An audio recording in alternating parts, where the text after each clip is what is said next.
The first sign that something was wrong wasn't the calendar invitation labeled Strategic Workforce Alignment. It was the strange time it appeared, 6:13 a.m., a meeting scheduled before sunrise by executives who preached innovation in public but preferred secrecy whenever difficult decisions had to be made.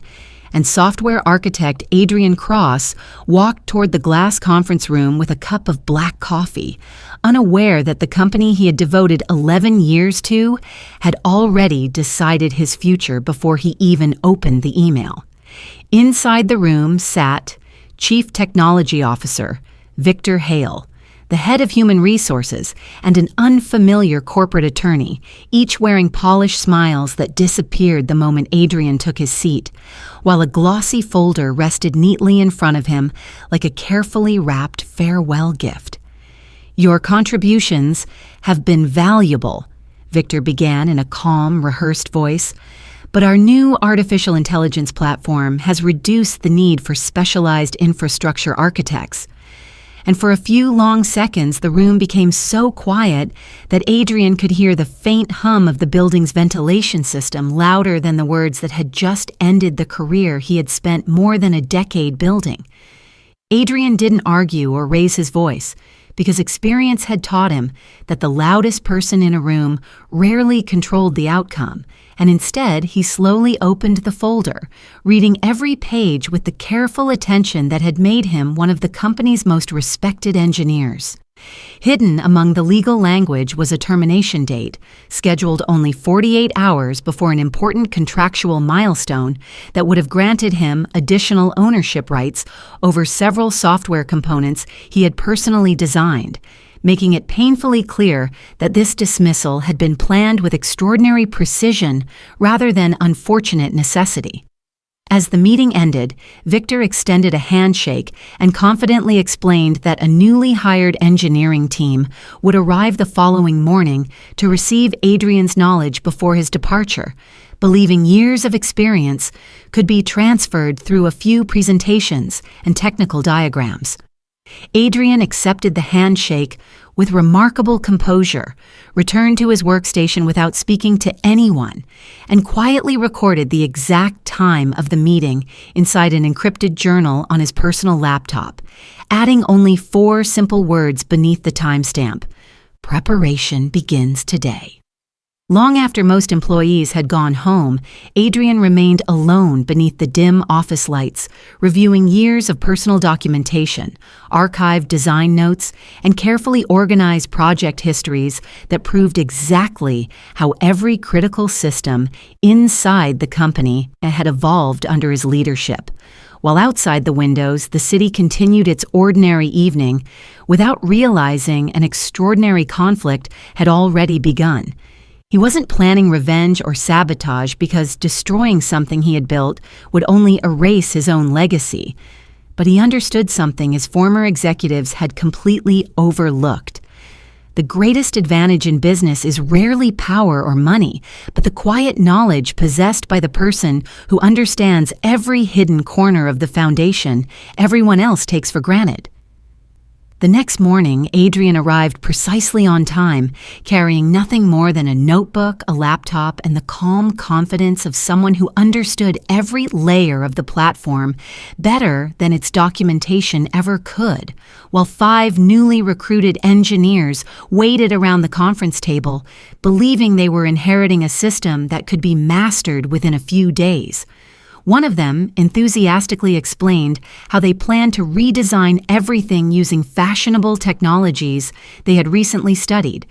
But Adrian simply smiled and replied, "New tools can be powerful, but they only work when you understand why the old ones survived every crisis that nearly destroyed this company," leaving the room noticeably quieter than before. Throughout the training session, Adrian patiently explained disaster recovery procedures, hidden compatibility layers, performance optimizations, and years of hard-earned operational knowledge. Yet he quickly realized that most of the new team was listening only for shortcuts instead of understanding the reasoning behind each architectural decision. Whenever they interrupted him with confident claims about replacing complicated systems in a single weekend, he calmly answered every question with practical examples from real emergencies that had once threatened millions of dollars in customer operations, slowly exposing the enormous difference between classroom confidence and experience earned through countless sleepless nights. During his final afternoon inside the headquarters, Adrian packed the few personal belongings that had quietly occupied his desk for over a decade, including an old coffee mug from his first successful product launch, several handwritten notebooks filled with technical sketches, and a framed photograph of the original engineering team that had once believed they were building something extraordinary together. Before shutting down his workstation for the final time, he carefully exported every piece of personal research, design methodology, and independently created reference material that legally belonged to him, making certain that only his own original work accompanied him as he walked away from the office that had once felt like a second home. Driving home through the evening traffic, Adrian found himself remembering the countless moments that had shaped his career,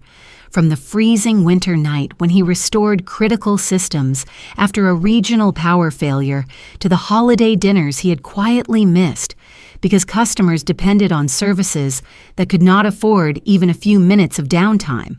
Recognition had always arrived in the form of polite thank you emails, inexpensive company merchandise, and promises that bigger opportunities were just around the corner.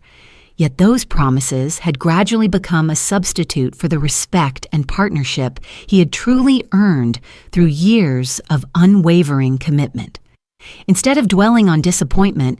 Adrian converted every emotion into determination and began outlining the future he had postponed for far too long, transforming years of private ideas into the blueprint for an independent technology consulting company that would finally allow him to build products on his own terms rather than someone else's expectations. As midnight approached, he looked out across the city skyline, closed his notebook with quiet certainty, and whispered to himself, "They believed they were ending my story today, but they never realized they were only closing the first chapter while the best one is just beginning."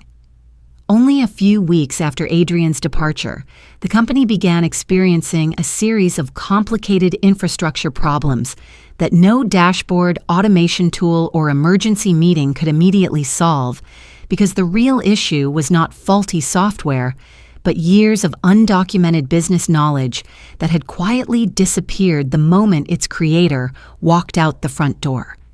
Executives who had once dismissed his role as outdated suddenly realized that replacing a position on an organizational chart was far easier than replacing judgment developed through thousands of successful decisions, and after exhausting every internal option, they reluctantly contacted Adrian with a respectful request for professional assistance rather than another demand for free loyalty. Adrian agreed to meet them, not out of bitterness or a desire to humiliate anyone, but because he believed true professionalism meant solving difficult problems while ensuring they were never repeated. And after listening carefully to their concerns, he presented a consulting proposal that reflected the genuine value of his expertise, established clear ownership of his future work, and encouraged the company to invest in documentation, mentorship, and sustainable engineering practices instead of depending on a single individual again. The board accepted every condition after recognizing the enormous cost of underestimating experience. Victor publicly acknowledged Adrian's contributions before the entire organization, and the company slowly rebuilt its culture around respect, collaboration, and long-term thinking, while Adrian's independent consulting business flourished as clients sought someone whose reputation had been built not on loud promises, but on consistent results. Months later, Adrian stood in the bright office of his growing company, surrounded by talented engineers who openly shared ideas, celebrated one another's achievements, and understood that the strongest teams are built on trust rather than ego. And as he watched a new generation of developers solving challenges together, he realized that success was never about proving former employers wrong, but about creating an environment where people would never have to experience the same disappointment he once endured. Please subscribe to our channel and share this video with your friends and family. We create entertaining and inspiring stories for our viewers, and your support helps us continue making great content for you. Thank you for watching, and remember that knowledge, integrity, and perseverance often become the greatest advantages when life unexpectedly closes one door and quietly opens another.